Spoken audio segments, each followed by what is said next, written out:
पत्र लेखा अपने एक लौते बेटे के लिए अच्छी पत्नी ढूंढ रही होती है, जो एक पत्नी के साथ साथ एक अच्छी बहू भी हो। वो पंडित जी से मिलकर आती है कि उसका बेटा उसकी गर्लफ्रेंड ईला से शादी करके घर आया हुआ होता है। पत्र लेखा उससे नाराज हो जाती है, लेकिन अपने बेटे के लिए वो अपनी बहू को स्वीकार कर लेती है। लेकिन ईला ऐसी थी कि उसे घर का नॉर्मल काम करना भी नहीं आता था। क्या होगा जब पत्रलेखा को अपनी बहू के बारे में पता चलेगा? जानने के लिए चलिए इन दोनों के पास ही चलते हैं। मुझे पता था माँ, आप ईला को बहू के रूप में अपना ही लोगी। सॉरी माँ, पर मैं ईला से बहुत प्यार करता हूँ। इसके मम्मी पापा किसी और से करवाने वाले थे इसकी शादी। उससे पहले मैं ही ईला को भगा लाया। हे भगवान, तुम लोग भाग कर आए हो? हाँ माँ, पर अब चिंता मत करो, सब ठीक है। अब शादी करने के बाद कोई कह भी क्या सकता था। ठीक है, जाओ तुम दोनों आराम करो, थक गए होगे ना। जी माँ। ऐसे ही 2-4 दिन बीत जाते हैं। पत्रलेखा अपनी नई बहू से ज्यादा कुछ नहीं करवाती थी। ऐसे ही एक दिन वो उसे बुलाकर बोलती है, अरे बहू, ओ बहू, चीला ढीला जो भी नाम है इधर आजा। जी माँ जी, ईला नाम है, कहिए। वो मैं कह रही थी, एक कप अदरक की चाय बना कर ले आ, मेरा सर बहुत दर्द हो रहा है। क्या माँ जी, चाय? हाँ हाँ माँ जी, मैं अदरक वाली चाय बना कर लेकर आती हूँ। क्या हुआ, पसीने क्यों आ रहे हैं इतने? चाय बनाने को कहा है, जंग लड़ने को नहीं। वो माँ जी, मुझे कहाँ पसीने आ रहे हैं, मैं बिल्कुल ठीक हूँ। अभी आपके लिए चाय लेकर आती हूँ। ठीक है, जा और लेकर आ, अदरक वाली। अपनी सास की बात सुनकर वो रसोई में चाय बनाने चली जाती है और खुद से बोलती है, हे भगवान, क्या करूं, मुझे तो चाय बनाने ही नहीं आती। अरे हाँ, मम्मी ने सिखाई थी कई बार, जबरदस्ती। थोड़ा थोड़ा याद आ रहा है। हाँ, पहले 2 कप पानी, फिर उसमें चीनी और चाय पत्ती 2 चम्मच भरकर। हाँ, अब बन जाएगी। माँ जी को बस चाय पसंद आ जाए। अरे अदरक तो डालना ही रह गया, वो भी डाल देती हूँ। कुछ देर बाद वो चाय बनाकर अपनी सास को देती है, जिस चाय को पीकर वो उगल देती है और अपना मुंह साफ करते हुए बोलती है, छी छी छी बहू, अरे तुझे चाय बनाने को कहा था, काढ़ा नहीं जो इतना कड़वा बना कर लाई है। और दूध क्यों नहीं डाला? वो माँ जी, दूध? अरे दूध भी डालते हैं क्या? मुझे तो पता ही नहीं था। चाय थी इसलिए उसमें मैंने कहीं पत्ती ज्यादा डाल दी और बाय चांस चीनी भी डल गई। और अदरक माँ जी ने बोला था तो वो भी डाल दिया। दूध का पता होता तो वो भी डाल देती। अरे बोल चीला ढीला, जो भी नाम है तेरा। माँ जी, ईला नाम है मेरा। लाइए, मैं आपको दोबारा चाय बना कर ला देती हूँ। रहने दे बहू, अब मन ही नहीं कर रहा मेरा तो चाय पीने का। ऐसे ही अगले दिन ईला उसे खुश करने के लिए सुबह सुबह कृष्ण जी की माला पिरोकर उनकी आरती करती है। उसकी खराब आवाज की आरती सुनकर वो वहाँ आती है और पत्रलेखा बोलती है, आरती तो सही गा रही है, लेकिन इसकी आवाज बहुत ही खराब है गाने के मामले में। अपने बेटे के चक्कर में पता नहीं मुझे कैसी बहू मिली है। इसके 36 गुण मेरे बेटे से मिलते भी होंगे या नहीं। एक बार पंडित जी को इसकी कुंडली दिखा देती हूँ। अरे माँ जी, आप ये लीजिए प्रसाद। मैंने सुबह जल्दी उठकर आज पूजा की है। हाँ हाँ, देखा मैंने। अच्छा, मुझे थोड़ा काम है पंडित जी के पास, मैं होकर आती हूँ। तू घर का ध्यान रखियो। ठीक है माँ जी। पत्रलेखा ये कहकर निकल जाती है और पंडित जी से अपनी बहू बेटे की कुंडली निकलवाती है और मिलान करवाती है। कुंडली निकालने के बाद पंडित जी बोलते हैं, पत्रलेखा जी, आपकी कुल वधू के गुण आपके बेटे से कुछ ज्यादा मेल नहीं खा रहे। पंडित जी, आप ये क्या कह रहे हैं? सही से देखिए, मेरी बहू के 36 गुण में कितने गुण मिल रहे हैं? पत्रलेखा जी, आपकी बहू केवल 5 गुण की है, मतलब पंचगुणी है। क्या सिर्फ 5 गुण है मेरी बहू में? ऐसे में वो मेरे घर की जिम्मेदारी और एक अच्छी पत्नी और बहू बनने का फर्ज कैसे निभा पाएगी? अब पत्रलेखा जी, ये आप देखिए, मैंने तो अपना कार्य कर दिया। पत्रलेखा पंडित जी को दक्षिणा देकर आ जाती है और घर आकर अपनी बहू से बोलती है, चीला बहू, जरा मेरे पास आ। माँ जी, चीला नहीं ईला है। खैर कहिए, आप क्या कह रही थी? तुझे क्या क्या करना पसंद है? मतलब तेरे गुण क्या है, मुझे बताएगी? हाँ माँ जी, जरूर। मुझे बचपन से ही गाने का शौक है और भी बहुत गुण हैं। हाँ, गाने का गुण है, लेकिन गाना तो बेसुरा गाती है। पर कोई नहीं, गुण तो गुण होते हैं। अच्छा बहू, और गुण बता अपने। माँ जी, मैं आपको अपने गुण बताऊंगी नहीं, बल्कि सीधा दिखा दूंगी। मम्मी कहती थी तेरे 5 गुण बहुत अच्छे हैं, तो उस हिसाब से मैं अपने 5 गुण आपको 5 दिन तक एक एक करके दिखाऊंगी, लेकिन बाकी 2 दिन की मेरी छुट्टी होगी, मैं कोई काम नहीं करूंगी। इसके गुण निकलवाने के लिए क्या क्या करना पड़ेगा? ठीक है बहू, 2 दिन तेरी छुट्टी, तो आज ही दिखा दे अपने गुण। ठीक है माँ जी, मैं आपको गा कर सुनाती हूँ, मुझे गाना बहुत पसंद है। नहीं नहीं बहू, रहने दे। अरे नहीं माँ जी प्लीज, अब मना मत कीजिए, सुनिए मेरा गाना। कजरा मोहब्बत वाला अखियों में ऐसा डाला, कजरे ने ले ली मेरी जान। ओहो, कितना बेसुरा गा रही है, इसके सुर ताल तो बिगड़े हुए हैं। बस बस बहू, मुझे पता चल गया तेरा ये गुण, अब जाकर कुछ बर्तन धो ले। जी माँ जी। सास की बात सुनकर वो बर्तन धोने जाती है और बर्तनों को बजा बजा कर खूब शोर करती है। इसी के साथ वो बर्तन गिरा ही देती है।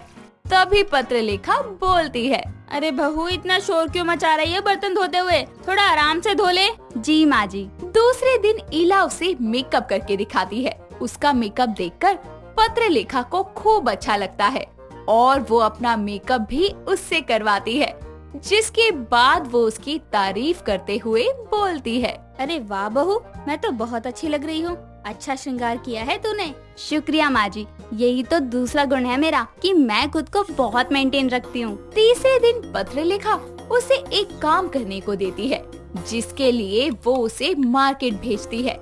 और वो घर से निकली ही थी कि दरवाजे पर उसकी पड़ोसन मोना उसे रोक लेती है और मोना बोलती है, अरे इला, कहाँ जा रही है? अरे मुझे माँ जी ने सब्जियाँ लाने को बोला है मार्केट से, मुझे बहुत लेट हो रहा है, मैं निकलती हूँ। अरे तो चली जाना, 2 मिनट बात तो कर ले मुझसे, बड़े दिन बाद मिले हैं। ठीक है, लेकिन सिर्फ 2 मिनट ही। इला उससे 2 मिनट बोलकर 2 घंटे तक वही जमकर हंस हंस कर बातें करती है। ये नजारा देखकर पत्रलेखा उसका अगला गुण भी भाप लेती है और अपने माथे पर हाथ रखकर जमीन पर बैठकर बोलती है, लो तो ये गुण है इसका, इतनी बातूनी है कि मेरे काम को ही भूल गई। अरे बहू आजा, अब रहने दे, बन गई सब्जी, तू दाल ही बना लियो आज। ठीक है माँ जी। वो माँ जी, आपने मेरा तीसरा गुण। बहू मुझे पता चल गया, रहने दे। चौथे दिन वो अपने पति के साथ कमरे में रोमांटिक मूड में थी। इसी बीच अचानक से पत्रलेखा उन दोनों को एक दूसरे की बाहों में देख लेती है, जिसके बाद दोनों के लिए एक ऑकवर्ड सिचुएशन हो जाती है। तभी राज बोलता है, माँ आप इस वक्त? अब वो मैं, मुझे थोड़ा काम था, लेकिन कोई बात नहीं, तुम साथ रहो, मैं खुद पानी ले लूंगी। कोई नहीं माँ जी, मैं आ जाती हूँ, मैं आपको पानी दे देती हूँ। हाँ माँ, इला आ रही है। नहीं बेटा, कोई बात नहीं, तुम दोनों लगे रहो, अगली बार से जरा दरवाजा बंद कर लेना। मेरी बहू तो रोमांटिक भी है। अच्छा, तो इसका एक गुण ये है। जी माँ, सॉरी। सॉरी माँ जी। पत्रलेखा उन्हें ये बोलकर घबराकर वापस अपने कमरे में जाती है। 5वें दिन पत्रलेखा का एकादशी का व्रत होता है। वो पूजा करने के लिए बैठी ही थी कि तभी उसे चक्कर आ जाते हैं। इला अपनी सास को संभाल लेती है और बोलती है, माँ जी आपकी तबीयत ठीक नहीं है, अंदर आराम कीजिए। नहीं बहू, मेरा आज एकादशी का व्रत है और मुझे इसे पूर्ण करना है। माँ जी आपकी हालत ठीक नहीं है, पर आप चिंता मत कीजिए, मेरा 5वां गुण आपके काम आएगा। मैं आपके इस व्रत को पूरा करवाऊंगी, मुझे सारे नियम पता है, बस आप बताइए, आपका हाथ लगाकर ये व्रत और पूजा मैं संपन्न करवाऊंगी। ठीक है बहू। पत्रलेखा अपनी बहू की बात को मान जाती है। फिर इला माला पिरोकर विष्णु जी को अपनी सास का हाथ लगवाकर माला पहनाती है और कथा पढ़कर पूजा करके उसके व्रत को पूरे विधि विधान के साथ संपन्न करवाती है। जिसके बाद पत्रलेखा अपनी बहू को आशीर्वाद देकर बोलती है, बहू तू कैसी भी सही, तेरे 5 गुण मुझे बहुत भा गए। मेरी बहू पंचगुणी है तो क्या हुआ, बाकी के गुण मैं तुझे सिखा दूंगी। मुझे बहुत सुकून मिला कि मेरा व्रत पूरा जो कर दिया तूने, उसके लिए बहू तेरा बहुत बहुत शुक्रिया। कोई बात नहीं माँ जी, ये तो मेरा फर्ज था, और आप देखना बहुत जल्दी मुझे घर के बाकी काम भी अच्छे से आ जाएंगे। इस तरह दोनों सास बहू गले लगती है। वक्त के साथ साथ पत्रलेखा अपनी बहू को पंचगुणी से अनेक गुण वाली बहू बना देती है और उसे सारा काम सिखाती है। जिसके बाद पत्र लेखा और उसकी पंचगुणी बहू खुशी खुशी रहने लगते हैं।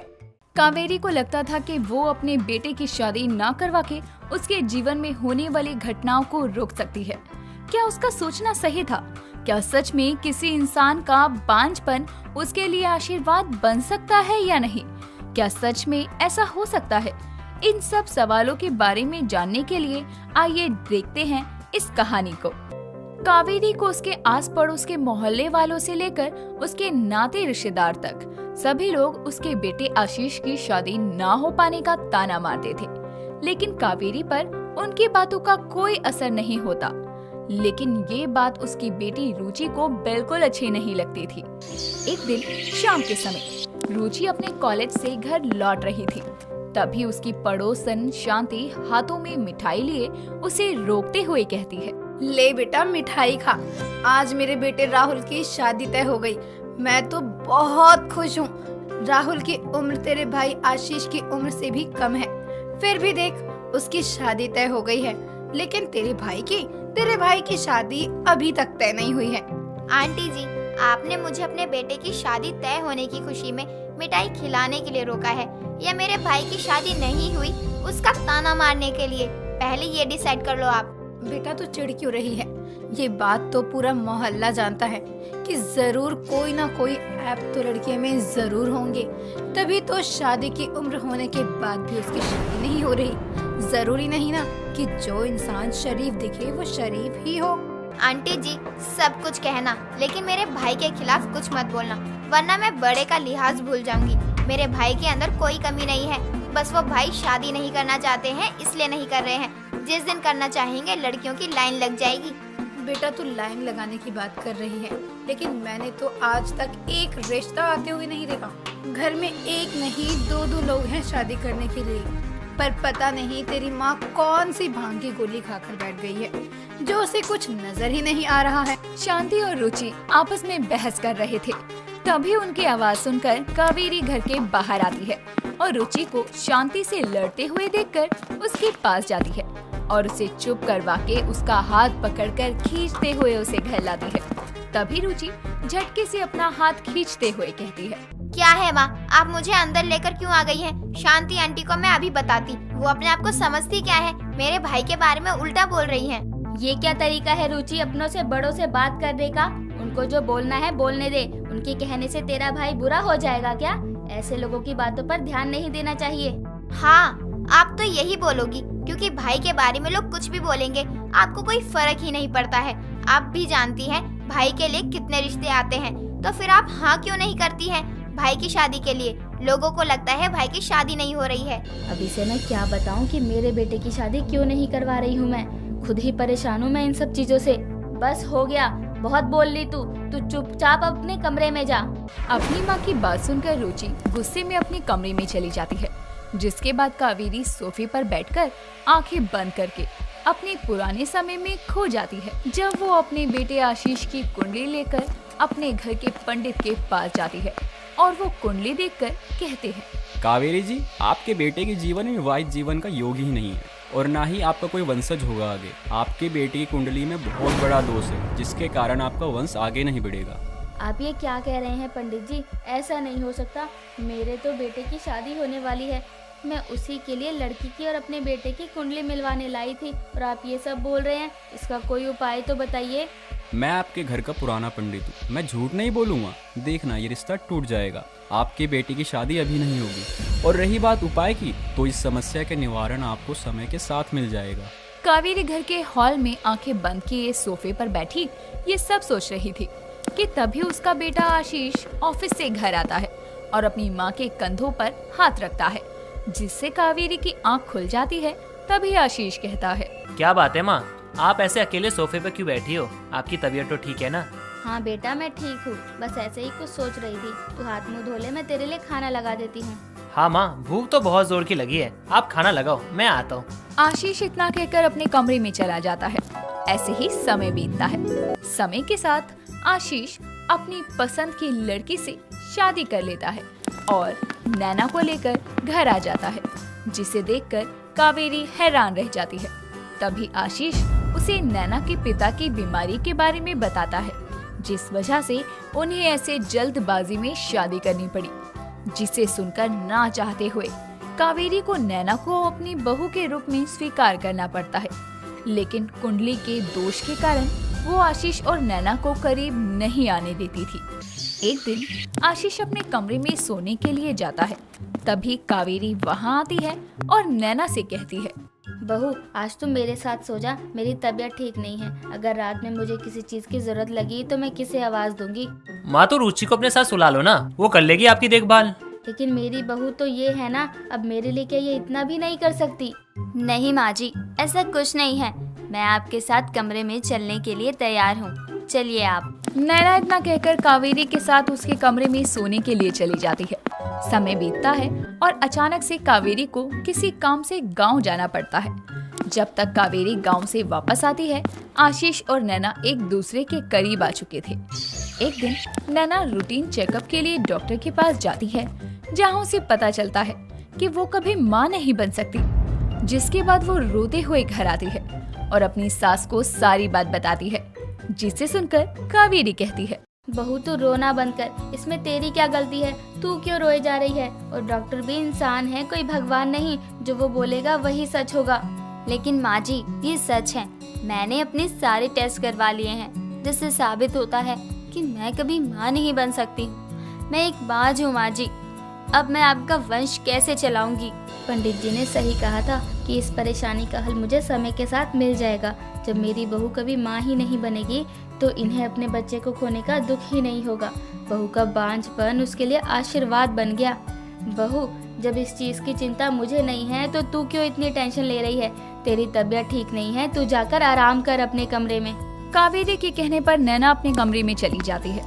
समय बीतता है और धीरे धीरे नैना के बांझपन की बात पूरे मोहल्ले में फैल जाती है। मोहल्ले की सभी औरतें नैना को उसके बांझपन के चलते बहुत सुनाया करती और ताने दिया करती।